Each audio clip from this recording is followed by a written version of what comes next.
Salut tout le monde! Aujourd'hui, je reçois Noémie et vous la connaissez probablement si vous êtes en rapport avec l'Australie. Noémie a fait un Erasmus en Argentine, elle a été promotrice de soirée à Barcelone, créatrice de contenu sur Instagram et c'est là où je l'ai découverte, agent de voyage chez Happy Travel Australia, photographe en freelance, prof de yoga, normal soi-disant, mais avec une vie extraordinaire. Et c'est pour ça aujourd'hui que j'ai décidé de l'interviewer. Noémie, elle a un master de finance en poche, mais elle a surtout la passion du voyage dans le cœur. Elle a construit une communauté de plus de 80 000 personnes. Elle a lancé la branche française d'une agence de voyage australienne, là où j'ai travaillé moi aussi avant de me faire virer. Et elle vit aujourd'hui de ses projets, de sa créativité et de son audace. Avec Noémie, on va parler influence, business, stratégie, visibilité, liberté, sacrifice et surtout de ce que ça coûte vraiment de se créer une vie qui sort du cadre. Merci Noémie d'accepter mon invitation. Comment vas-tu? Ça va et toi? Ça va super, je suis très contente. J'ai, plein de questions à te poser comme tu le sais. Je t'ai envoyé une petite liste de questions pour savoir si, tu étais OK avec, l'angle que je souhaitais donner à ce podcast et pour t'expliquer un peu, moi j'ai un podcast qui s'appelle Bordel organisé, qui a déjà, eu une première saison l'année dernière et là en janvier 2026, je lance la saison 2 et cette, saison-là, elle est plutôt axée sur, des anciens backpackers, anciens étudiants internationaux, anciens expatriés, bref, toutes les personnes qui, ont vécu à l'étranger. Moi, forcément, j'ai un pied vraiment lié avec l'Australie, donc j'ai plutôt tendance à interviewer des gens qui sont en rapport avec l'Australie, mais pas forcément et qui ont surtout cet esprit entrepreneurial, qui ont utilisé, en fait, tout ce qu'ils ont pu apprendre de leur expatriation pour en créer un business et une vie indépendante et du coup, tu corresponds tout à fait à ce que j'ai envie de diffuser. Donc j'ai plein de questions et si tu es prête, on peut rentrer dans le vif du sujet. Ouais. Alors, du coup, raconte-nous un peu, on va reprendre le début parce que là, tu m'as dit que tu avais 27 ans aujourd'hui. Tu es, à l'heure où on se parle, en Australie. Mais de base, tu viens d'où? C'est quoi ton histoire? Tu as grandi dans quel type de famille? Dans quel environnement? C'était quoi tes modèles, ta vie d'enfance? Alors moi, j'ai vécu donc déjà, j'ai grandi dans la banlieue parisienne, en banlieue parisienne et ça a été toujours hyper compliqué pour moi quand j'ai grandi parce que je venais d'une famille, modeste. Genre, j'ai toujours eu ce que je voulais, mais pas autant que ce que je voulais. C'est-à-dire que j'ai toujours voulu partir en vacances, je suis partie en vacances, mais je suis jamais partie en vacances à l'étranger. Tu vois? J'avais assez, mais j'avais jamais assez comme je voulais et donc évidemment, ça peut paraître un peu, arrogant de dire ça, mais en gros, en banlieue parisienne, c'est souvent un peu tout le temps le choc des classes, quoi. Et j'ai toujours été entre des gens très riches avec des copines très riches et des copines très pauvres, quoi. Bref, du coup, je me suis toujours un peu trouvée au milieu et du coup, ça m'a toujours tirée vers le haut à me dire, «OK, je vais aller vivre à l'étranger, je vais apprendre les langues, moi aussi je vais être super cultivée» et tous les trucs que je pouvais pas forcément avoir, voilà, forcément avec ma famille, j'ai pu le j'avais qu'une envie, c'était de l'apprendre par moi-même. Donc en gros, c'est de ça que je suis partie et j'ai toujours été bonne élève, genre très bonne élève parce que du coup, mes parents ils m'ont toujours dit: «Si tu veux une vie meilleure, il faut que tu sois bonne élève». Oh OK. J'ai toujours été bonne élève et dès que j'ai eu l'occasion de partir à l'étranger, je l'ai fait et la première fois que je l'ai fait, c'est avec un prêt étudiant parce qu'évidemment j'avais pas d'argent. Donc je suis partie en Erasmus en Argentine avec un prêt étudiant et ça a été mon premier pas à l'étranger et après donc mon université c'était Dauphine à Paris et on devait tout le temps faire des stages, l'été aussi. On avait, 4-5 mois où on pouvait faire des stages et moi je me débrouillais toujours pour avoir le minimum nécessaire pour valider son année qui était 2 mois de stage et après je partais 3 mois et faire des saisons d'été. C'est comme ça que j'ai commencé à vivre à l'étranger, vivre à Barcelone, avoir que des collègues du monde entier et en fait, j'étais revenue de mon Erasmus déjà avec l'esprit super ouvert. Puis j'ai commencé à bosser en Espagne avec des gens du monde entier. Puis voilà, j'ai découvert, la liberté quoi. J'ai découvert le fait que, j'étais commerciale sur la plage. Donc soit je gagnais de l'argent quand je vendais, soit je gagnais pas d'argent. Mais du coup, ça m'a tellement motivée parce qu'il y avait pas de limite. Donc je bossais de 10 heures à 22 heures sur la plage, je parlais à tous les groupes. Je suis devenue la meilleure vendeuse de la boîte en l'espace de 2 jours, du coup, ça a fait qu'après les 5 prochaines années, j'ai été, à chaque année, j'ai un peu augmenté parce qu'au début, j'avais commencé, j'avais 19 ans donc comme les gens en moyenne, ils ont 23, 24, 25, même jusqu'à 30 ans, je pouvais pas être manager tout de suite et voilà et les dernières années de cette expérience, j'étais entre Barcelone et Ibiza et je gérais, une soixantaine de personnes et comme ça avait grossi, augmenté, en parallèle d'avoir fini mes études, à un moment, je me suis dit: «Bah, en fait, ça sert plus à rien d'aller, bosser». J'étais chez Deloitte en cybersécurité parce que les saisons me prenaient tellement de temps, tellement d'investissement, d'énergie, de recrutement, parce que je recrutais toutes mes équipes.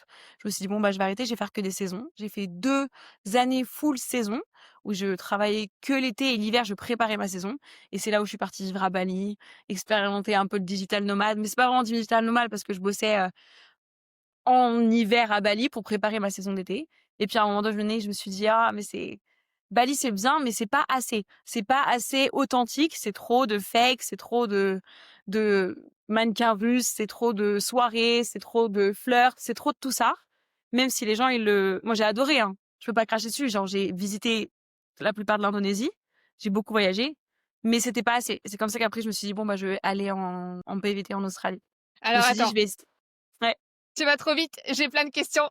J'ai plein de questions. Alors juste pour en revenir, donc tu me disais que tu viens de la banlieue parisienne. Tu as des frères et sœurs?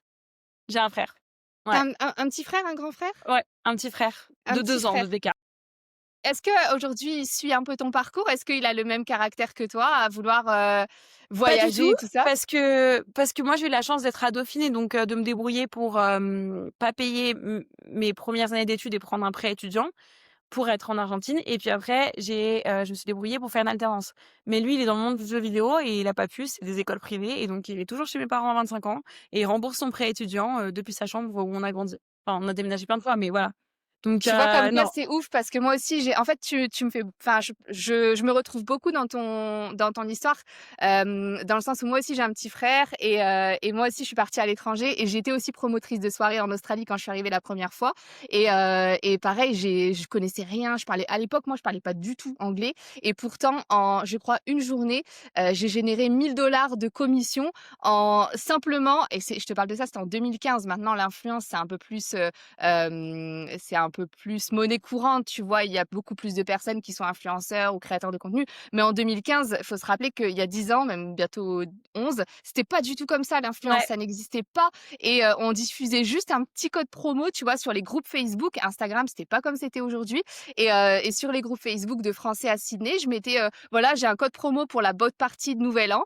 Si vous voulez avoir 5 € de réduction, enfin 5 du coup de réduction sur votre billet, prenez mon code promo». Et j'ai mis une seule annonce et plein de personnes ont pris mon code et j'ai généré 1 000 de commission comme ça en une fois, tu vois? C'est ouf, je me suis dit: «Mais putain, mais les soirées à l'étranger, enfin le être promotrice de soirée et cetera», enfin je me retrouve beaucoup, tu vois, dans Alors après, c'est ton très, très différent et ça, c'est une mistake, enfin, c'est une erreur que les gens ont quand ils voient les promoteurs de soirées en Espagne. C'est que nous, on était sur la plage et je récupérais l'argent directement. Donc, tu me connaissais pas. Il y avait 6, waouh! 7 Australiens, 10 Australiens. J'ai déjà vendu à des équipes de foot qui se trouvaient sur la plage, des Néerlandais et tout. Et je devais hurler à 35 personnes et avoir l'argent par tout le monde ou des transferts. Donc, c'est pas donner un code promo. C'est vraiment, je te connais pas et tu vas me donner 500 € maintenant tout de suite pour réserver toutes tes activités. C'est Purée, vraiment comme ça.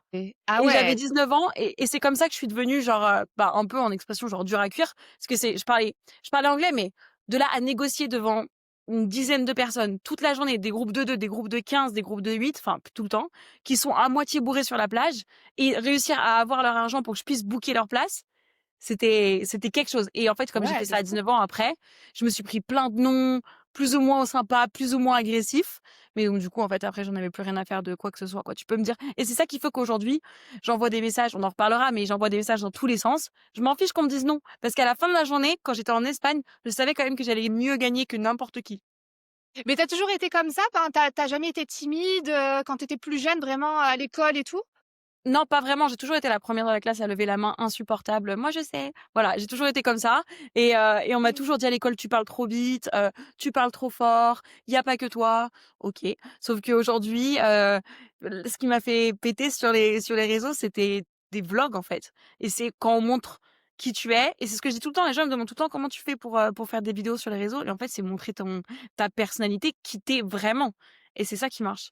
Et en fait, tout ce qu'on m'a dit quand j'étais petite: «Oh non, t'es trop bruyante, tu peux pas faire ça» ou «C'est pas assez dans les conventions, c'est pas dans les normes». Ben, Tu voilà. t'en foutais. Et tes parents, ils t'ont soutenue quand dans ce projet justement de partir en Erasmus? Bah, non. Dans tous les cas, je leur ai pas demandé. Je suis allée chez la banquière. Je me suis renseignée pour le prêt étudiant. Après, je crois qu'il fallait non, j'étais majeure, donc je crois que j'ai juste dû demander à mon père une procuration sur mon compte ou un truc comme ça. Et puis après, j'ai pris mes billets d'avion sans leur dire que je partais en Argentine. Mais non! Ouais, j'ai pris les billets d'avion. En fait, j'avais déjà réussi à lancer le processus d'un prêt étudiant pour justifier d'autres dépenses auprès de mon père et en fait, je l'avais utilisé pour l'Argentine et en fait, je leur ai juste montré les billets d'avion et j'ai dit: «Bon, bah, voilà, je pars en Argentine et voici mes billets d'avion aller-retour». Et Et ils j'avais l'ont pris comment? 19 ans. Bah, ils l'ont pas bien pris. Ils l'ont pas bien pris, mais je m'en fichais. J'en Ouais, avais en rien fait, à faire. si. En fait, ton caractère, c'est vraiment ça, c'est que tu pas que tu une tête brûlée, mais que tu fonces, quoi. Si tu as une idée en Ouais, tête, je vais pas tu réfléchis demander aux gens pas leur aux avis. autres, ouais, voilà, tu demandes pas leur avis et Surtout que si je devais demander aux gens leur avis de: «Est-ce que c'est bien de prendre un prêt étudiant pour, partir en Erasmus?» sachant que l'argent je l'ai utilisé, un pour le logement, 2 pour parcourir l'Amérique latine, non et encore moins l'avis du banquier. carrément. Non, mais c'est sûr, c'est sûr. Et est-ce que justement, c'était peut-être une question que j'allais te poser par la suite, mais je te la pose maintenant parce que ça vient dans la conversation, dans le naturel. Est-ce que le fait d'être une tête brûlée et de foncer comme ça, tête baissée, sans demander l'avis des autres, ça a pu parfois te jouer des tours? Est-ce que tu as eu quelques galères où tu t'es dit: «Putain, là, j'aurais peut-être bien dû demander l'avis externe ou demander un Non, avis pas externe»? trop. C'est plus des galères de voyage, mais pas vraiment professionnellement, parce que c'est vrai que j'ai toujours eu un peu de la chance, mais genre, je en fait, je crois tellement en ma capacité à rebondir, genre vraiment. On pourra revenir un peu plus tard, parce que c'est actuellement ma situation en tant que freelance.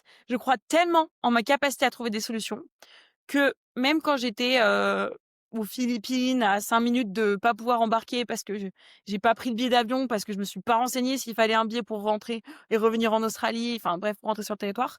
En fait, j'en ai rien à faire. Je prends mes tout, je stresse très rarement maintenant parce qu'en fait, tout a toujours une solution. En fait, il y a rien et j'ai eu plein de galères, mais il y a rien enfin, je veux dire à Barcelone, on m'a déjà, agressée dans la rue parce que c'est Barcelone et pourtant j'adorais vivre dans cette ville, tu vois? On m'a déjà, cambriolé mon appartement et je suis celle qui a découvert tout l'appartement cambriolé.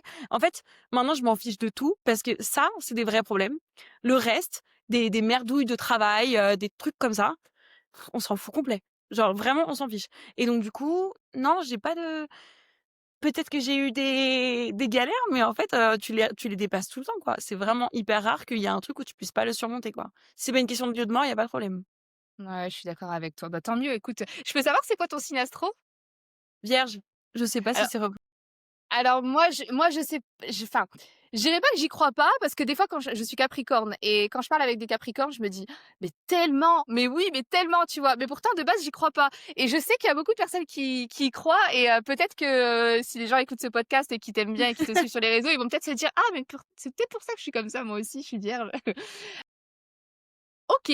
Et donc du coup, là aujourd'hui, tu as toujours des contacts avec tes parents ou tu fais ta Ouais, life, ouais, ouais, mais je vis ma vie, quoi. Enfin, ça fait ça donc là, j'ai 27 ans et la première fois que je suis partie à l'étranger, j'avais 19 ans et j'avais perdu mon téléphone pendant 3 mois et j'ai préféré pas j'avais pas beaucoup d'argent, donc j'ai préféré ne pas racheter de téléphone et continuer à voyager. Donc en fait, j'ai pas donné de nouvelles à mes parents pendant 3 mois et je leur donnais juste des nouvelles quand j'avais du wifi avec mon ordi. mais Donc non. si, donc en vrai et puis après quand j'étais à Barcelone, j'étais trop occupée à gérer toutes les galères de 60 personnes que je donnais très peu des nouvelles. Mais après je les appelle, tu vois? Mais je suis attachée, mais voilà, genre je sais faire ma vie à l'étranger, voilà quoi. Tu fais pas partie de ces gens qui disent, «Ouais, il faut absolument que je rentre en France pour les fêtes de Noël», ou, «Il f je peux pas rester vivre à l'étranger, ma famille me manque trop, j'ai besoin de cette stabilité». Non, en vrai cette année, je m'étais dit: «Je vais rentrer» parce que c'est mon 4e ou 5e Noël sans être chez moi. Donc là, j'abuse quand même parce que le faire avec des inconnus, c'est moyen quoi.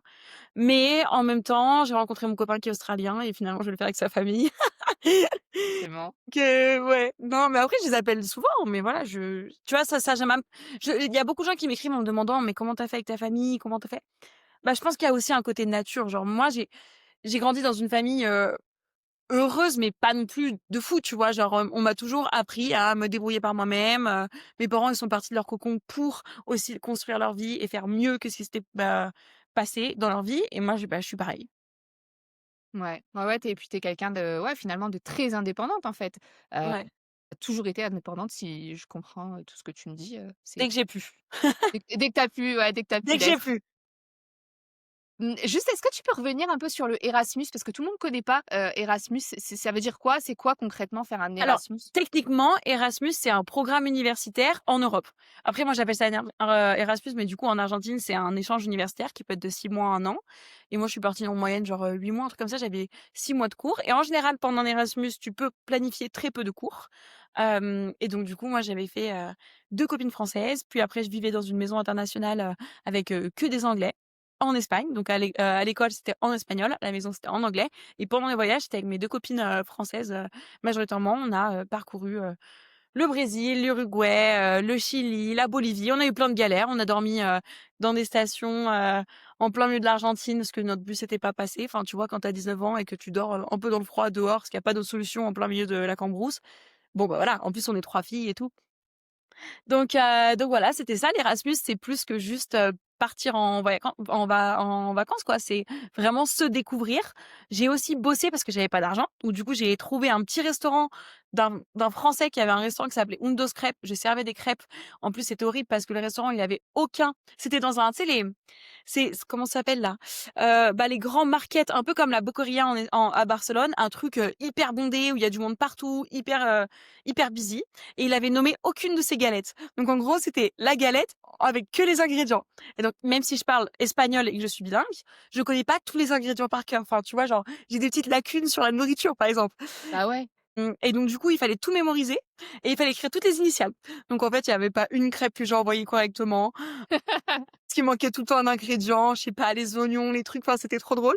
Et voilà, et c'était juste, en plus, en Argentine, ils gagnent pas du tout d'argent, donc c'était hyper intéressant pour moi d'être payée au SMIC. Mais alors, le SMIC, c'était 30 € la journée, de 10 h à 20 h, en ayant nettoyé la cuisine, servi toute la journée, fait les cafés et nettoyé le soir, et avoir eu une pause de 15 minutes.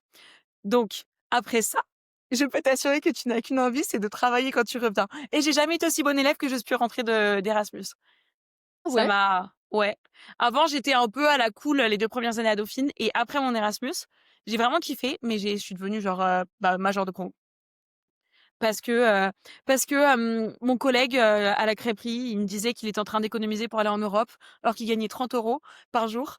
Et j'étais en mode: «Mais moi déjà avec 30 €, j'arrive même pas à faire mes courses dans ce pays, alors que c'est un pays pauvre». Et donc du coup, quand je suis rentrée en France, bah, en fait voilà, l'Erasmus c'est un voyage dans tous les sens du terme. Que ce soit avec toi-même, avec les gens, les rencontres, linguistiques. Et c'est la plus belle expérience que tu puisses faire, quand tu as 20 ans, il faut le faire, quoi. Mais Et il faut tu pas dis que rester tu avec des Français. ah bah ça, de toute façon, c'est, ouais, dans tous les cas, même en Australie aussi, hein, j'essaye de le dire un maximum, Ouais. à tous mes étudiants: «Faites attention». Parce que des fois, on me demande: «Oui, dans l'école d'anglais dans laquelle tu vas m'inscrire, il y a des Français». Heu, j'espère que oui, enfin, il y en aura forcément, mais j'espère que tu vas pas traîner avec eux parce que le but, Ouais. si tu fais la démarche de t'inscrire dans une école d'anglais, c'est quand même pour que, bah, tu sortes de ta Bah, zone de ouais. confort et tu traînes pas avec des Français. Tu disais que tu es bilingue en espagnol aussi. Mmh. C'est grâce à ces 8 mois d'Erasmus ou tu parlais Non, déjà je l'étais espagnol déjà avant? avant. Je l'étais déjà avant parce que, quand ma mère elle est espagnole, mais elle m'a jamais parlé espagnol et elle le parle pas très bien. Et du coup, j'étais trop énervée qu'elle me l'ait jamais appris. Du coup, quand j'avais 13 ans, j'ai pris une des plus longues séries qui existent, d'Espagne, et j'ai tout traduit mot à mot, en parallèle des cours d'espagnol qu'on a à l'école. Et du coup, à 15 ans, ben, j'étais, bah, en plus, c'était une éponge à cet âge-là. Je regardais 3 heures d'espagnol par jour, j'avais tout traduit, j'avais des carnets dans tous les sens. Et voilà, et jusqu'à ce jour, j'ai vu Netflix espagnol, argentin, colombien, mexicain, au point que les gens, parce qu'ici en Australie, tu dois le savoir, il y a beaucoup de Mexicains, de Colombiens, personne n'est capable de dire d'où vient mon accent parce que c'est un mix de toutes ces séries que j'ai regardées en grandissant. Et du coup, c'est n'importe quoi. Un peu mon espagnol est très varié, les accents, les mots et tout, mais il est 100% tous les pays. Alors que techniquement, j'ai vécu qu'en Argentine, quoi. Et après, j'ai vécu avec des Colombiens ici à Sydney, donc maintenant, ouais, c'est plus colombien oriented, mais voilà. Et tu dirais que ton anglais, il est aussi bon que ton espagnol ou l'espagnol est Ouais, non, meilleur? les deux sont au même niveau. C'est juste que mon anglais, il est peut-être enfin, je sais pas, parce qu'après, j'ai regardé tellement de séries sur tous les domaines. Mais l'anglais, en fait, c'est juste que j'aime pas le parler. C'est très professionnel pour moi. Ça va faire depuis 7 ans que, tu vois, l'espagnol, c'est pour moi ma langue du bonheur. Quand j'étais en Argentine, tous mes potes espagnols, ils étaient, c'est le divertissement, tu vois, pour moi, l'espagnol. J'ai voulu l'apprendre très jeune, j'ai regardé toutes les séries les plus folles de la terre avec ça. Heu, En Argentine, c'était incroyable, de parler espagnol. comment dire? À Sydney, je vis avec des Argentins et des Colombiens. J'ai découvert ce que c'était vraiment le fait d'être à l'étranger, mais de recréer une famille parce qu'ils sont très famille, ils sont très généreux. Tout le monde s'attendait pour manger. C'est juste, c'est pas dit, mais c'est comme ça que ça se passe.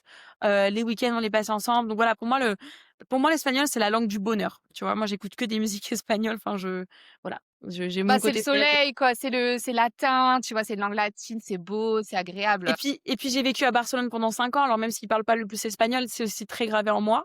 5 ans, bah, avec les saisons quoi alors que l'anglais, bah, j'ai appris à négocier en anglais, ici en Australie, j'ai appris à négocier en anglais. Bon, maintenant l'anglais a un peu d'amour parce que mon copain est australien, donc je préfère parler anglais par rapport à avant, mais sinon l'anglais, je le parle enfin bilingue, mais voilà, c'est pas ce que je préférais. OK. Donc du coup, tu étais pas le genre d'ado, en fait, qui foutait le bordel, qui sortait, Ah avec non, ses copines, je l'ai toujours su Paris à que Châtelet, qui allait si, traîner, je l'ai fait, dehors. tu Si? vois? Je l'ai fait un peu, mais je savais qu'il fallait que je m'auto-éduque et je l'ai fait très tôt, C'est très, très génial. tôt. Beau mindset, bravo. Alors on va poursuivre, bon je pense qu'au fur et à mesure, tu as répondu à certaines de mes questions, mais, avant même de parler d'Australie, je te disais, c'est quoi qui t'a donné envie de tout quitter à 19 ans pour aller faire des saisons en Espagne? C'était quoi? C'était, envie de fuir, en Non, c'est une vraiment quête? c'est un peu le côté, indépendance, quoi. J'avais fait mon stage à Paris, j'avais mon appartement, tout pourri à Paris de je sais pas combien de mètres carrés, 9. Heu, J'avais gagné, 500 € de stage pour le mois entier et puis après j'avais la possibilité de faire des saisons et de si je vendais bien, de bien gagner ou au pire, de vivre à l'étranger qu'avec des étrangers. Voilà, c'est tout. C'est tout ce qui m'a toujours intéressée et OK. puis j'avais encore 2 mois à gérer et je préférais les faire à Barcelone, Ouais, bien tout sûr, simplement. c'est clair. Donc en fait, tu avais pas, voilà, tu disais tout à l'heure que tu viens pas forcément d'une famille, aisée, donc tu pas eu une enveloppe, qui tu vois? Parce que certaines personnes Non, peuvent j'ai dire: jamais eu «Ouais, d'argent. elle en est là où elle est aujourd'hui parce qu'elle a beaucoup d'argent de sa famille» et cetera. Non. Non, en fait, tu t'es toujours démerdée, quoi. Ouais et puis par exemple, j'ai pas pu choisir exactement le master que je voulais parce que j'avais peur que le master que je voulais, j'arriverais pas à trouver une alternance parce que j'avais pas assez de contacts. Quand je voyais mes potes qui avaient des contacts alors là, j'avais encore des croyances limitantes à cette époque, tu vois? Heu, Aujourd'hui, j'aurais postulé. Aujourd'hui, mon mindset d'aujourd'hui, j'aurais postulé. Mais là, à ce moment-là, j'avais encore des croyances limitantes et je me trouvais pas assez bien, enfin mes copines, elles connaissaient tout Paris, leurs parents, ils bossaient dans des banques d'investissement. Donc moi, j'ai fait un master finance et compta, un mix qui est le meilleur de France dans sa catégorie, mais qui est pas celui que je voulais. Et j'ai réussi à trouver une alternance. Et pareil, tu vois, à cette époque-là, j'avais un premier contrat de travail, d'alternance et en fait, j'ai continué à candidater ailleurs, juste pour voir au cas où et j'ai trouvé un contrat qui m'a réussi en alternance qui me payait 500 € plus. Du coup, première chose que j'ai faite, c'est appeler l'autre compagnie et dire: «Bah, je change de job». Alors que j'avais même pas encore commencé, tu vois? Donc j'avais en même temps déjà ce côté: «Non, non, mais on va juste chercher l'argent. Dans tous les cas, c'est pour 2 ans» et c'est comme ça que j'ai fini chez LVMH. D'accord, je savais pas que c'était chez LVMH. J'avais pas trouvé cette info. Non, OK, bah, j'ai pas trop aimé parce que c'était juste une grosse corporate, mais voilà. d'accord et justement, ça me permet de rebondir sur la question, que j'ai pas prévu de te poser, mais qui me vient en tête. C'était quoi, en fait, ton dream job quand tu étais plus jeune? Tu t'es dit, Ah bah, «Je veux alors faire moi, je quoi me plus voyais tard?» à New York, avec, mon petit sac, avec, mon ordi dedans, avec ma petite jupe tailleur et juste gérer des millions. Voilà, c'est ça que je voyais et De surtout corporate? oui et surtout bosser énormément parce que mon père, il a toujours été un énorme bosseur. Il est ingé et il rentrait jusqu'à 23 heures et donc du coup, j'ai toujours eu ce côté, il faut que je bosse beaucoup et pour moi, la valeur du travail est dans le travail. En fait, au final, je l'ai reporté autrement aujourd'hui parce que je bosse tout le temps, mais à cette époque-là, je voyais la responsabilité, je me voyais tellement. Ma notion de la réussite, c'était que, j'avais pas de temps pour mes enfants. C'était ma notion de la réussite qui a Ça me énormément changé, mais qui a changé à un point maintenant, c'est un truc de fou. Donc ouais, c'était ça ma notion de la réussite. C'est parce que je connaissais que ça et j'avais l'impression que c'était le seul moyen de réussir. souvent on reproduit les schémas familiaux quand même, hein, Ouais. je pense. Bah, sur certains points, tu vas t'en éloigner, sur d'autres, tu connais que ça, du coup, tu t'orientes que sur ça.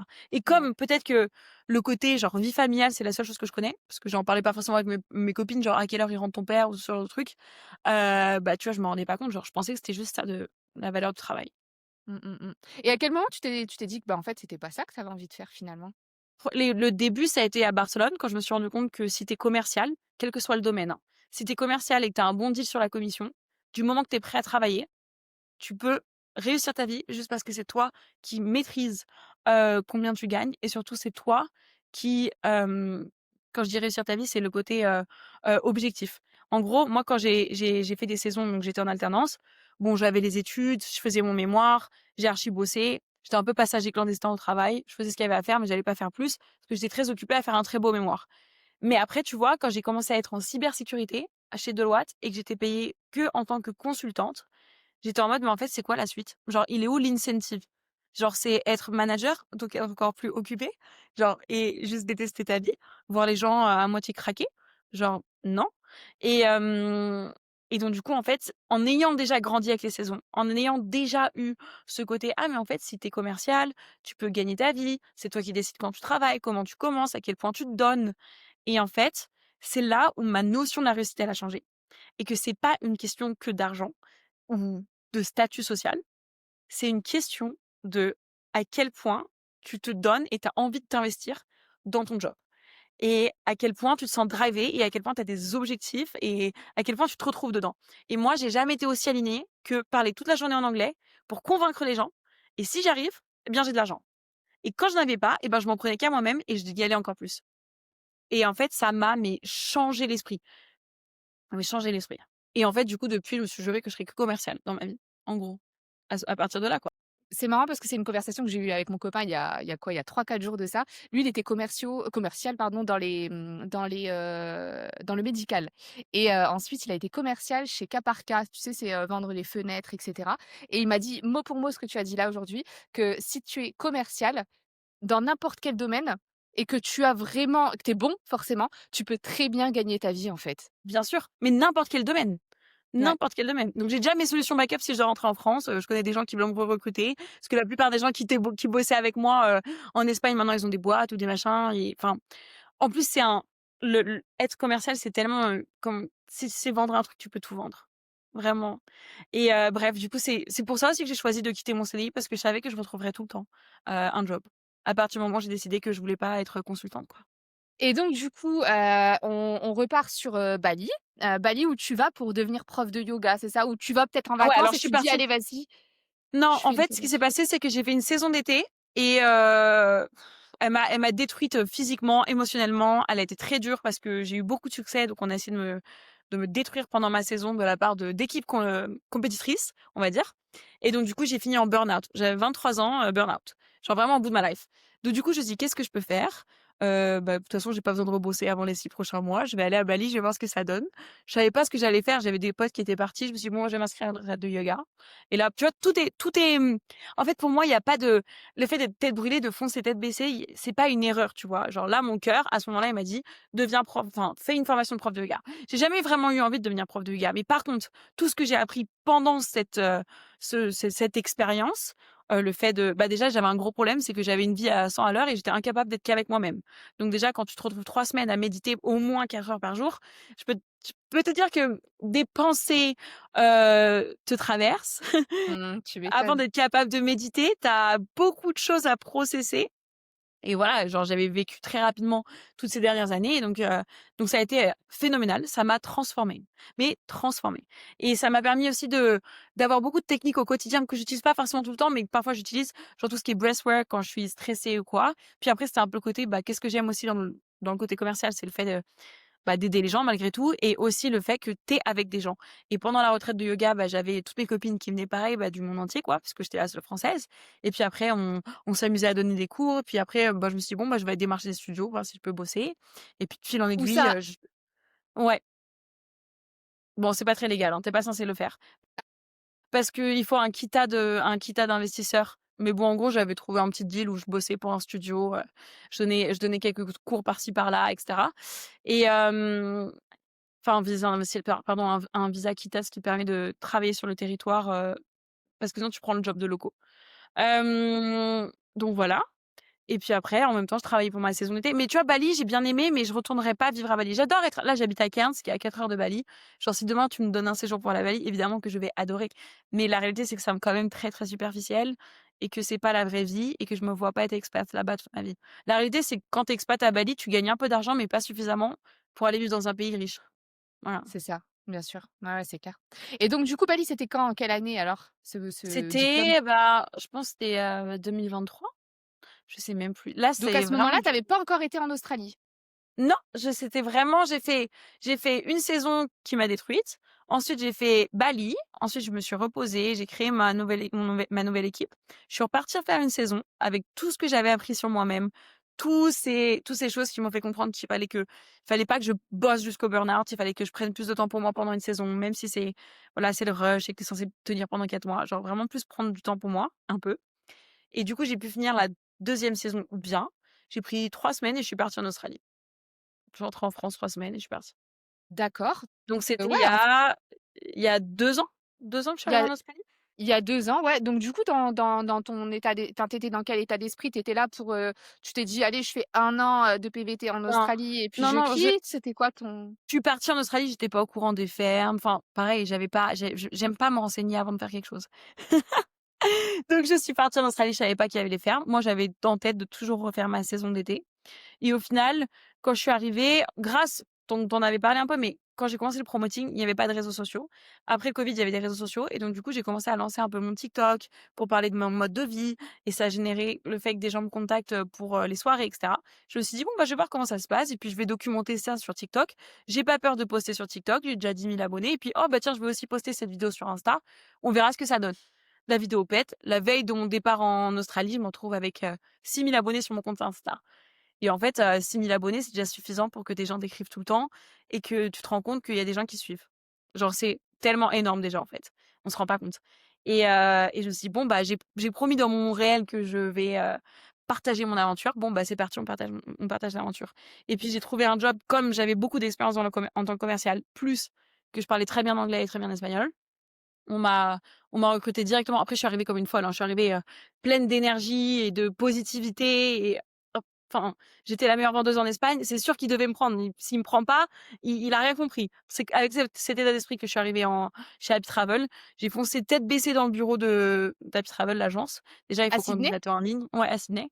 Et voilà, je lui ai dit: «Mais en fait, tu as pas le choix, genre, tu as pas compris, je vais tout cartonner». Et voilà, il a accepté de me prendre. J'étais la deuxième française de la boîte à être prise, depuis longtemps. Et voilà. Et puis de fil en aiguille, j'ai continué à partager sur les réseaux. Aaron, un blond. Mais ça fait presque 10 ans qu'il bosse pour la boîte, mais je pense que quand il bossait, il était en Nouvelle-Zélande, Job Travel. Ah oui, c'est vrai qu'ils ont Happy Travel Nouvelle-Zélande, ouais, tout à fait. OK. Et donc voilà. Donc du coup, donc là, tu vas, tu commences ton compte Instagram, mais tu me dis que tu avais déjà 10 000 abonnés sur TikTok. Tu avais fait quoi? Ouais, bah, je partageais mon quotidien de promotrice de soirée en Espagne. OK, ouais, bah, de toute façon, les gens sont intéressés, c'est ça qu'ils veulent voir, ils veulent suivre la vie des gens, tu vois? Et je me rends compte moi aussi avec Man Australia que parfois, j'ai plus de vues et plus d'engagement quand je partage des trucs plus personnels, comme là, par exemple, si je dis que, tu vois, les coulisses de l'entreprise, je suis en train de faire une visio, pour un podcast. Ça les intéresse plus de savoir avec qui je fais le podcast que de savoir, combien ça coûte des cours d'anglais, comment il faut faire pour s'inscrire dans une résidence étudiante, tu vois? C'est ouf et des fois, c'est très frustrant. Mais je pense que tu as trouvé le bon créneau, c'est exactement ça, il faut partager ta vie, et il faut Et accepter de le puis faire parce que tout le monde n'accepte pas et puis c'est du travail, tu vois? Même si toi tu aimes faire ah ça, oui. on va pas je pense que tu vas nous expliquer, je pense que tu as du travail. Ouais, ben, alors moi maintenant je me suis calmée parce qu'en fait quand j'ai commencé en Australie, évidemment que mon seul revenu c'est de bosser tous les jours à l'agence. Donc toutes mes vidéos et toute la vie extra que je vais avoir parce que j'ai essayé de partager les bons plans à Sydney, donc il fallait que j'ai une vie en plus du boulot. Donc en gros, c'est très simple, je postais à 1 heure du matin tous les jours. Donc je faisais 9 h 17 h 20 h vie sociable ou alors vie sociable de 5 h à 8 h du mat, on va dire les ice baths et tout ça. Et après edit de 20 h à 1 h du matin. Tous les jours pendant 6 mois. Et après, c'est pour ça que je me suis calmée sur les vlogs. Parce que ça m'a bah, voilà, je me connaissais, maintenant je sais où est la limite du burn-out. Et donc après, c'est comme ça que j'ai négocié avec Help Travel. En fait, comme mes réseaux, ils ont quand même réussi à bien augmenter, j'ai négocié avec Help Travel d'avoir plus du temps libre et à bosser de chez moi. Parce qu'en fait, j'étais la seule personne de tout le réseau Help Travel qui avait plus besoin de venir au bureau parce que tout le monde me contactait directement. Bah, oui. Et voilà. Et aujourd'hui, donc j'ai fait ça en tant qu'employée. Après, il fallait quand même que je fasse mes fermes à Cairns, donc je suis partie à Cairns et je bossais quelques jours en boutique et parce que c'était un peu le deal et après de chez moi. Et là maintenant, je suis passée 100 en freelance, bah, parce qu'évidemment Happy Travel fait pas grand-chose pour m'apporter mes clients. Je Ça fait 2 ans j'organise des road trips. J'ai fait des réductions de malade mental pour qu'on parle de moi. Donc la stratégie du volume quoi. En gros, j'ai fait sereine sur ça. Mmh mh. Tu as commencé du coup, si je comprends bien, à Happy Travel Sydney, c'est ça? Ouais, mais Et après je suis ensuite, partie à Cairns.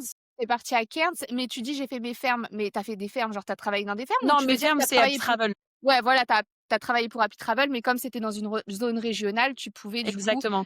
bénéficier du code, Parce que tout le postal monde le pour sait pas, pouvoir, mais ouais, exactement, mais tout le monde le sait pas, mais tu as pas besoin de faire tes fermes. Tu peux faire un job dans une entreprise, localisée, dans une zone régionale. Donc et Happy Travel, ça fonctionne. et ça, c'est assez incroyable parce que c'est l'une des raisons pour lesquelles moi, j'ai pas fait mes fermes, alors que ça m'aurait posé aucun problème de partir à Adélaïde ou à Cairns ou peu importe, tu vois? Pour travailler, chez Happy Travels ou même dans la restauration. Mais à l'époque, il y avait pas les réseaux sociaux, il y avait pas autant de blogs, de forums, d'influenceurs qui en parlaient et du coup, on le savait pas et en plus, enfin, je pense que tu me contrediras pas, le site du gouvernement australien, il est quand même très compliqué à comprendre, très Oui, il est technique. dur, il y a beaucoup de choses. Donc pour pas te perdre dans les tu vois, dans les explications et pour, essayer de t'en sortir par tes propres moyens, c'est un peu galère. Donc franchement là, vous êtes, il y avait pas ChatGPT aussi. Après, alors par contre, attention parce que ChatGPT, c'est mon best friend, j'utilise tous les jours, mais alors des fois, heureusement que je connais mon métier de dans les visas étudiants parce que la dernière fois, mais il m'a dit une dinguerie, mais je me suis dit: «Si quelqu'un fait un copier-coller» attends, il y a un bruit bizarre. Je me suis dit: «Si quelqu'un fait un copier-coller, de ça, c'est terrible» et par contre, c'est super frustrant parce que des fois, j'ai des gens qui me contactent sur Insta et qui me disent: «Oui, ChatGPT, il m'a dit ça, donc c'est comme ça». Je fais: «Beh non, c'est pas comme ça». En fait, malheureusement, ChatGPT, il a pas toutes les subtilités, il a pas tous les cas. Il y a des cas qui sont vraiment Ouais. précis et particuliers. Il faut vraiment faire attention, tu vois? Vraiment, j'en profite qu'on parle de ça parce que faites très attention, surtout avec l'immigration australienne. Il y a vraiment des Ouais, tout n'est pas accurate, mais il y a quand même des trucs que tu peux vérifier, quoi. Et en tout bien cas, sûr. c'est sûr que c'est beaucoup plus simple pour nous. Ouais, ouais, de ouf. Donc du coup, on reprend. Donc tu pars à Cairns, tu fais Happy Travels, donc ça te permet de valider du coup tes 3 mois de ferme pour pouvoir Ouais, obtenir un deuxième PVT. Là, tu es sur ton ouais. deuxième ou sur ton troisième? Je suis sur mon troisième. Donc du coup, tu as fait après 6 mois chez Happy Travels, Donc c'est j'ai ça? fait 6 mois à Sydney, 6 mois à Cairns, mais je suis repartie faire une saison d'été, plus en tant que manager, mais j'ai regretté un peu de pas y être allée, mais j'étais obligée de faire mes fermes. Mais j'ai quand même, un peu craqué et j'avoue, du jour au lendemain, j'ai pris un vol pour Ibiza et je suis partie faire une saison de 2 mois à Ibiza, parce que j'ai envie de revoir mes potes. Moi, ça faisait 7 ans que je faisais des saisons d'été et du jour au lendemain, non, je reste en Australie. Genre tous mes potes avec qui je vis en coloc depuis 7 ans, je les vois plus. Donc non, j'ai un peu craqué. Donc j'avoue, je suis partie et après je suis revenue en septembre. J'avais gardé ma maison, je m'étais débrouillée pour que quelqu'un prenne ma chambre exactement, genre goupillait parfaitement et puis je suis revenue, sauf que là, du coup, je savais qu'il y avait une partie où je devais développer la branche française de Happy Travel. Du coup, j'ai bougé aux sièges sociaux de Happy Travel qui sont à Byron Bay.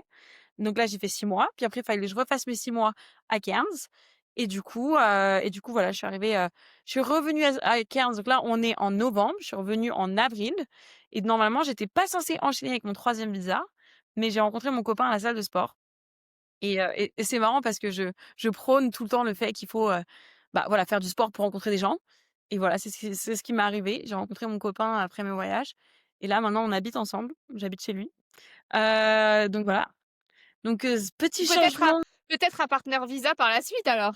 Alors moi, c'est très simple, je ne compte pas être sponsorisée par mon travail. C'est ce que j'allais te dire.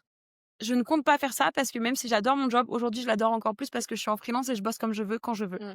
Mmh. Je ne compte pas faire 3 ans, donc je pense que si je touche, du bois, parce qu'il y a une table en bois devant moi. Si je suis plus avec mon copain, je vais partir en Nouvelle-Zélande faire encore 1 an d'Happy Travel pour l'expérience, Nouvelle-Zélande. Mais je me remettrai dans le vide et c'est pour ça que maintenant je développe la photographie, parce que je ne veux pas avoir qu'un revenu en tant que freelance. J'en veux plusieurs, dont la photographie. Genre toute ma vie, je pourrais continuer à faire des voyages pour les gens. J'adore, je connais parfaitement, j'ai presque fait toute l'Australie. Genre c'est trop simple pour moi maintenant, ça me prend très peu de temps et ça permet d'aider les gens. Mais je ferai pas ça toute ma vie et je pense que là là aujourd'hui, j'ai plus de 80 000, abonnés sur les réseaux. J'ai un agent. Je sais que c'était une de tes questions, donc je te le dis, j'ai un agent, j'ai quelqu'un qui bosse avec moi. On essaie de trouver des contrats plus long terme. J'essaye de me développer en photographie. J'essaye de développer beaucoup d'autres choses pour pas être dépendante d'une chose parce que je sais que si je suis sponsorisée, je vais devoir retourner en boutique. Donc tout mon travail qui aujourd'hui me bénéficie qu'à moi, va rebénéficier à une entreprise dans sa globalité. Je vais repasser en salarié. Moi, je peux pas parce que je m'entraîne tous les jours, à la salle de sport, à la piscine, à faire du vélo. Enfin, j'ai un emploi du temps qui est organisé parce que je veux justement mettre beaucoup plus de sport dans ma vie et potentiellement m'entraîner à un Ironman, un triathlon. donc je ne me vois pas redevenir employée. Ça fait des années que techniquement je suis pas employée. J'ai accepté parce qu'il fallait faire les fermes, tout ça, mais j'ai pas envie de le redevenir. Donc je pense que je ferai potentiellement 1 an de Nouvelle-Zélande et après je dirai au revoir à l'Australie et c'est un moyen de forcer, on va dire à moi, c'est un truc que je fais tout le temps, je me jette dans le vide d'abord et après je trouve une solution. Mais tu C'est serais OK vraiment ça. aussi pour éventuellement rester en Australie? Tu Alors serais j'ai OK, envie de ça se rentrer passe bien là avec ton aujourd'hui chéri? ouais, là aujourd'hui, j'ai envie de rester avec lui et on a plein de projets ensemble. Genre, de voyage et tout, il y a plein de choses incroyables qui sont prévues. Mais je suis aussi le partenaire visa, c'est quand même une grosse décision, déjà financièrement. C'est-à-dire que je choisis que c'est moi qui paye au lieu de mon entreprise qui est prête à payer pour moi. On parle quand même de 10 000 minimum, un truc comme ça. Hem, mais c'est faut aussi que ce soit la bonne personne et c'est aussi un commitment. Donc aujourd'hui, je me vois faire un partenaire visa, mais on parle quand même d'immigrer dans un pays, quoi. C'est un truc de fou à quel point les gens en Australie, on parle tous: «Est-ce que tu veux rester?» et tout ça, alors qu'on parle quand même d'immigrer dans un pays et c'est tellement banal ici, comme ils sont énormément en développement, que c'est faisable mais voilà, donc moi, je me vois rester en Australie. J'ai plein de choses que je peux créer en Australie. C'est complètement aligné avec moi et avec ma personne, que ce soit sur le fait de se lever tôt, sur le fait de pouvoir parler espagnol si je veux, constamment et tout avec des copines, du monde entier. Mais en même temps, si j'ai, on va dire, une, rupture et ben je saurais rebondir. OK. Parce que, avant lui, j'ai été pendant 7 ans célibataire à partir partout et j'ai pas peur d'être seule. Donc tu vois, j'ai bien compris que là, tu étais en train de te créer une vie, bah, justement sur mesure pour pouvoir Ouais, finalement être complètement, indépendante. ouais. Aujourd'hui, c'est ton tes revenus majeurs viennent de tes réseaux sociaux ou viennent quand même d'Happy Travel ou d'autres Alors sources de ils revenus? viennent de Happy Travel, mais générés via mes réseaux. Donc en fait, aujourd'hui, je vis de mes réseaux. Je peux rester chez moi toute la journée et être occupée avec du travail. En revanche, c'est comme toute chose, je passe par une plateforme qui est pas la mienne, tu vois? Et le but pour n'importe quel créateur, c'est pas de vivre avec des marques, c'est pas de vivre avec une entreprise, c'est d'avoir son propre produit. Sauf que j'ai plein d'idées en tête, mais je veux le faire bien. Donc pour l'instant, je développe rien, tant que ce sera pas parfait et je suis 100 sûre. Je sais vers quelle ligne éditoriale je veux aller et je pense que les gens qui me suivent, ils le savent aussi. Mais pour l'instant, je lance rien tant que c'est pas 100. Donc là, pour l'instant, je préfère travailler, économiser, un goal à la fois. Je lance la photographie. Là, tu vois, aujourd'hui, j'ai signé un 3e mariage. Je pars faire un 3e mariage à Brisbane. Donc j'ai lancé il y a 2 mois le fait de faire des mariages. Là, j'en suis déjà à mon 3e et puis on me vole enfin on me prend en avion depuis Cairns, enfin voilà, c'est trop bien. Je bosse avec, quelques athlètes, j'ai un restaurant avec lequel je bosse constamment, j'ai un contrat présent. Donc je bosse, les réseaux et les marques, c'est le plus dur à avoir. Avec 80 000 abonnés, tu peux pas faire grand chose. Sauf si tu es très niché. Sauf si très, très niché et que des marques veulent bosser avec toi. Moi, je suis pas nichée et en même temps, même si je sais qu'il faudrait que je sois nichée, je suis pas nichée parce que c'est pas moi. Tu vois? J'ai envie de parler de plein de sujets, De tout parler d'entrepreneuriat, de sport comme de voyage. Donc voilà, je suis pas nichée. Mais du coup, ça fait que j'ai très peu de revenus des réseaux, à tel quel. Mais par contre, grâce à mon travail en tant qu'agent de voyage, j'ai des revenus qui viennent de mes réseaux. Oui, en gros, si tu avais pas, cette visibilité que tu as actuellement, bah, tu aurais pas autant de clients Non, pour Happy je Travel vais retourner en magasin. et forcément d'ailleurs, tu as fait comme moi, tu as démarré, on the street, tu devais arrêter Oui, les bien sûr, backpackers sur le bien sûr, trottoir et faire bien en sûr. sorte de les faire entrer dans le Ouais, magasin? ouais, Moi aussi, c'est ça que je devais faire, mais du coup, je parlais pas du tout anglais, donc en fait, c'était hyper compliqué. ouais, J'arrivais à faire arrêter les jeunes, ouais. mais après, une fois qu'ils étaient dans la boutique, j'arrivais pas à convertir. Ouais. Je Oui, bah, connaissais c'est j'avais pas voyagé en Australie et tu vois, tu disais tout à l'heure pour candidater chez Happy Travel, il faut, postuler en ligne. Bon, peut-être que c'est le cas maintenant, mais moi, à mon époque, c'était je pense pas le cas parce que c'est pareil, je suis allée avec mon CV, je suis rentrée dans la boutique, tu ouais, vois?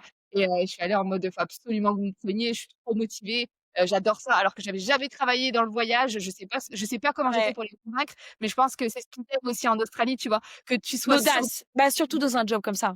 Ouais, ouais, ils ont besoin que tu sois sûre de toi et tu Ta vois, au final, vibe. ils m'ont donné ma chance. Bon, malheureusement, j'ai pas su la saisir, mais c'est pas grave parce qu'au final, je me suis retrouvée dans un truc qui me correspondait davantage, l'éducation internationale, tu vois? Et là, bah, ça fit, de ouf et c'est vraiment bah, c'est mon métier aujourd'hui. Mais c'est ça aussi qu'il faut dire aux jeunes qui nous écoutent et qui partent en Australie ou ailleurs, c'est qu'il faut que en fait, vous ayez confiance en vous, quoi. Il faut pas que vous alliez, à reculons, ça se voit. Il faut vraiment Terminé. faut être déter, Je quoi. te dis, je suis arrivée comme une furie en magasin, comme une furie et après il m'a dit: «Non mais calme-toi, genre, il faut candidater en ligne». Ah OK, bon, bah, du coup, j'ai fait la furie sur la vidéo, puis après je suis revenue encore plus le jour de l'essai. Ouais. C'est vrai, c'est Ah bah, ouf. oui, mais Incroyable et donc là, aujourd'hui, tu me parles de photos. On n'en a pas parlé encore. C'est pour ça, les gens, ils doivent se dire: «Mais pourquoi elle parle de photos?» C'est parce qu'en fait, finalement, tu t'es rendu compte aussi, j'imagine, grâce à tes réseaux sociaux, que tu aimais faire des belles photos, du beau contenu, c'est ça? Bah, du coup, alors moi, j'ai toujours été attirée par la photo, mais j'avais pas d'argent. OK. Donc, mon père, il m'a toujours dit: «Non, mais un iPhone, ça suffit». Bon, bah, du coup, en fait, ça suffit pas.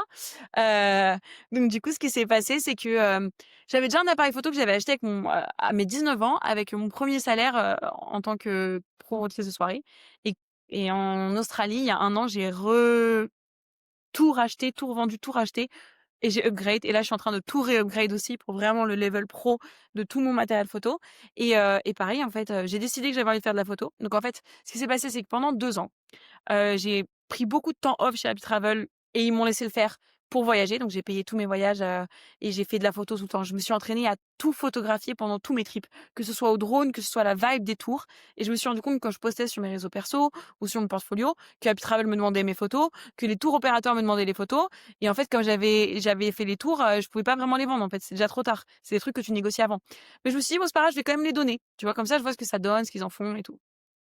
Et donc j'ai donné tout mon contenu, que ce soit vidéo, photo, j'ai tout donné à Uptravel, l'auto opérateur. Aujourd'hui, la plupart de mes photos sont sur le site internet de Uptravel, pour tout ce qui est récent.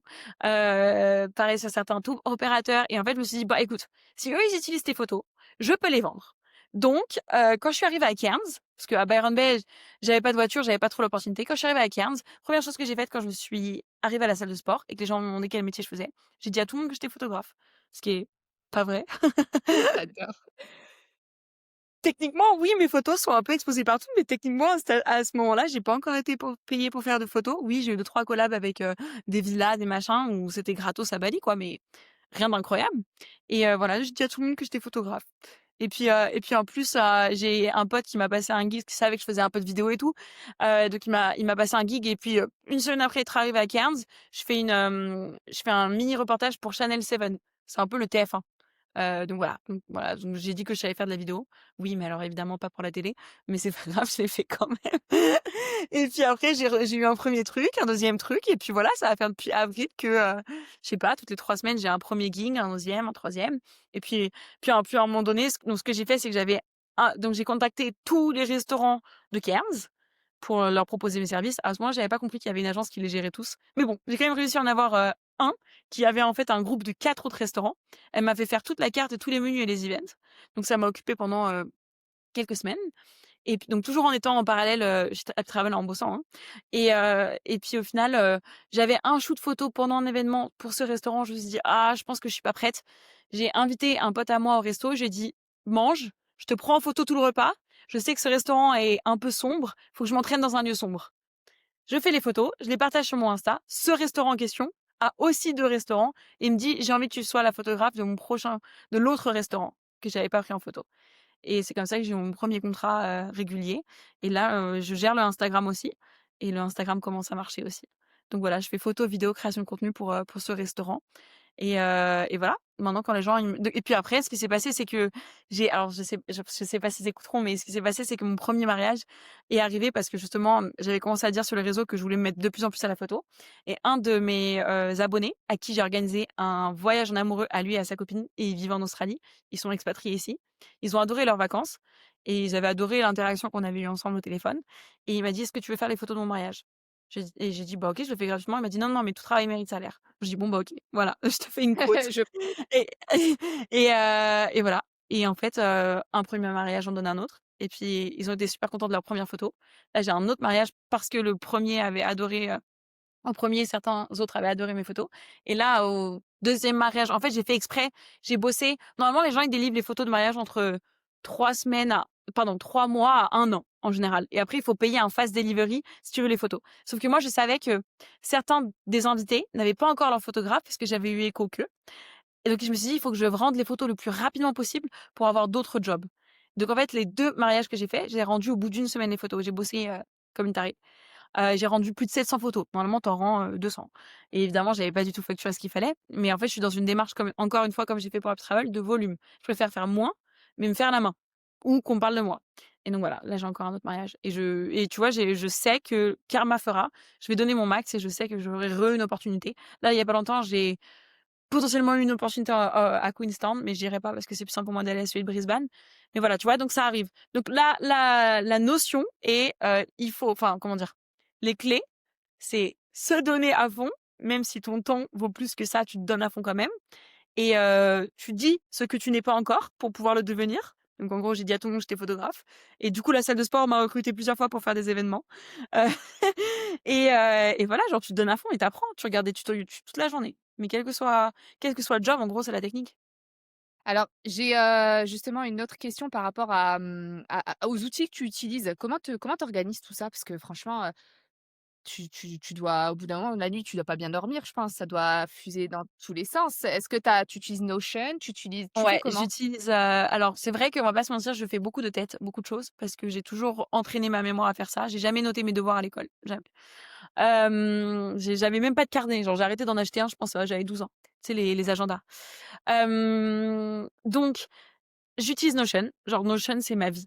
D'ailleurs, j'essaye d'avoir un partenariat avec eux. Genre vraiment, j'aimerais trop parler de ce produit. Je l'utilise quand j'avais une équipe, j'avais créé tout un système éducatif sur Notion où je m'étais enregistrée, fait les formations, j'avais tout fait dessus et c'est marrant parce que j'ai fait ça il y a 8 ans et maintenant tous les influenceurs qui vendent des produits, ils les vendent sur Notion et je suis en mode: «Oh, ça fait 8 ans que je fais ça». C'est un truc de fou. Je connais ce produit par cœur.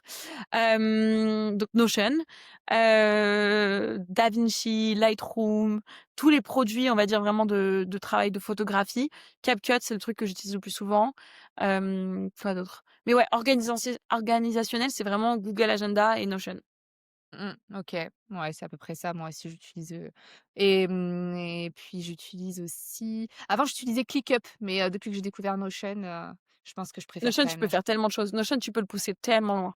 Mmh. Ouais, ouais, c'est non, c'est vraiment génial comme outil et puis je pense qu'il faut même si tu as une bonne mémoire, il faut quand même au bout d'un moment savoir, Ah bah, en fait, déléguer et poser un peu à plat ouais, parce qu'après tu peux aussi faire des erreurs quoi, je pense. c'est sûr. Alors moi, du coup, tout ce qui est genre retenir des choses à faire, c'est de tête, mais tout ce qui est genre, mood board, donc Canva, j'utilise beaucoup Canva. Oui, bien sûr. Tout ce qui est calcul, CRM, formation ou tout ce qui va être, par exemple, tous les endroits que j'ai visités en Australie.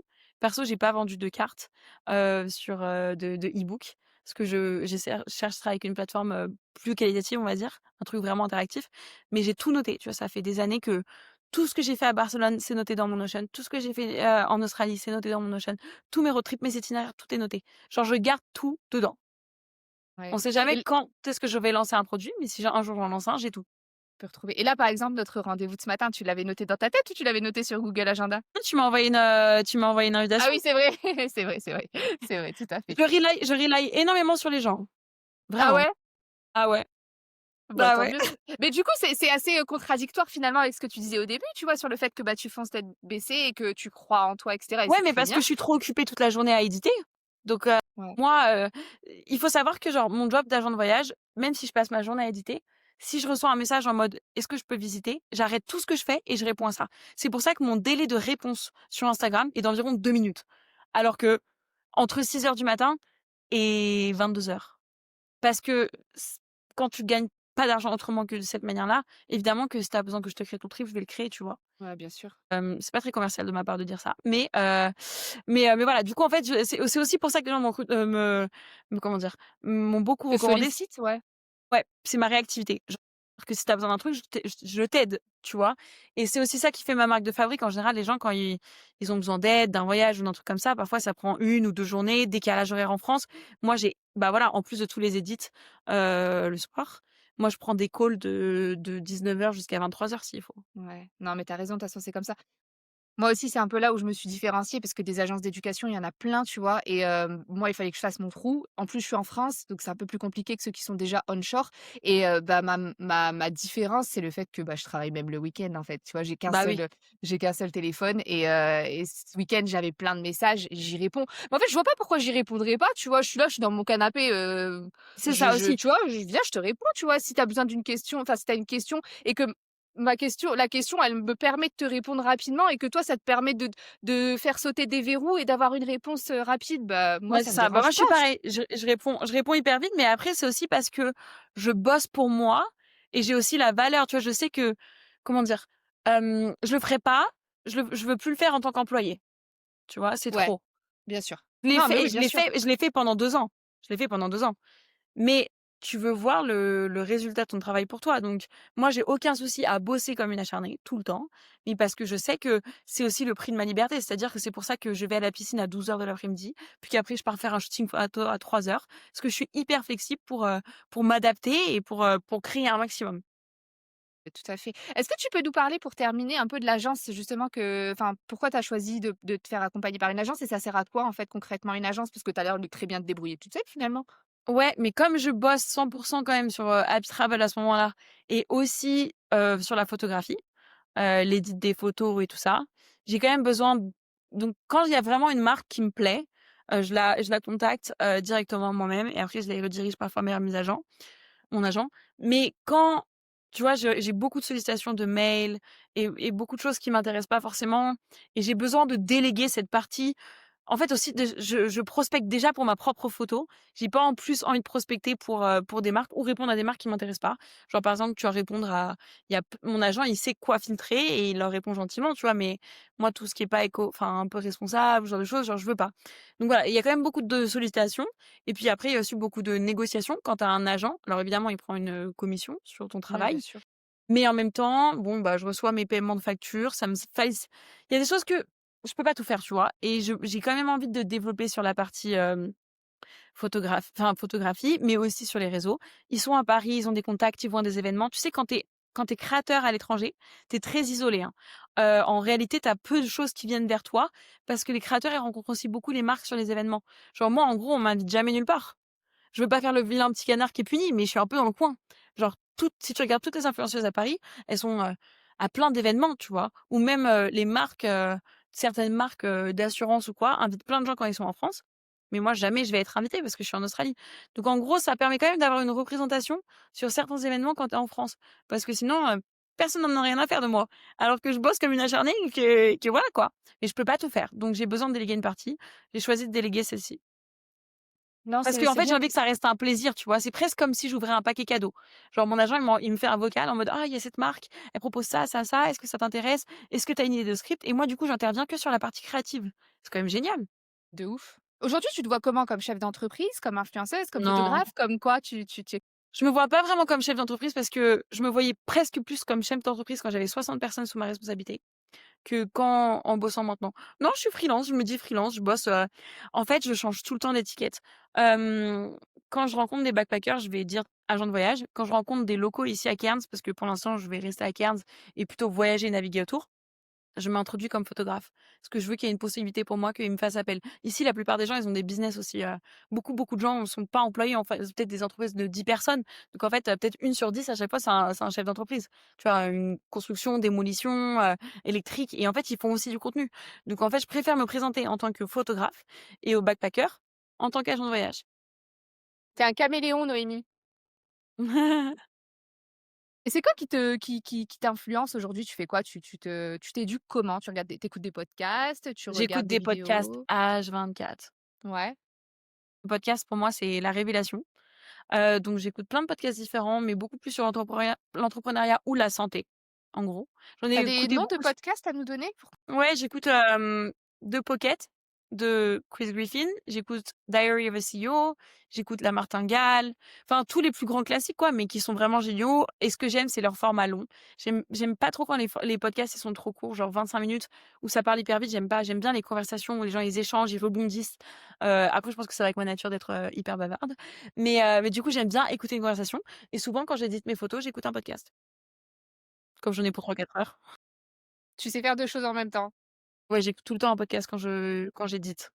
OK. Et pour finir, je sais que tu avais créé un run club, Ouais, je l'ai je ne toujours. sais plus où c'était.